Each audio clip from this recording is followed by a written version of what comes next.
Bir vaxtlar makyaj təkcə gözəllik yox, gizli mesaj idi. Fransız qrimlərinin kökü Versal dövrünə, 15-ci, 17-ci əsrlərə, Kral 14-cü Ludovikin zamanına teatr və səhnə mədəniyyətinin dövrünə gedib çıxır. Versal stili.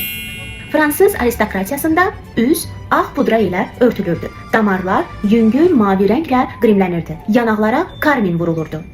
Dodaqlar ürək formasında çəkilirdi. Ağ üz zənginlik, günəşdən uzaqlıq, iş görmürəm mənasını verirdi. Fransız qrimlərinin ən simvolik elementi süni xallar, moş idi.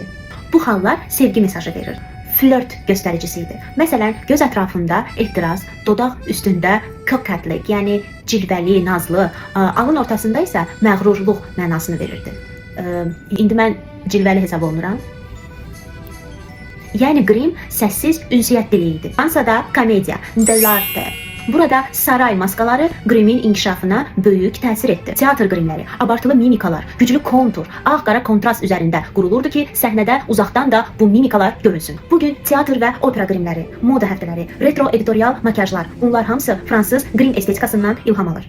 French chic anlayışı da elə buradan gəlir. Yəni az vasitə, çox təsir. Bugünlük bu qədər.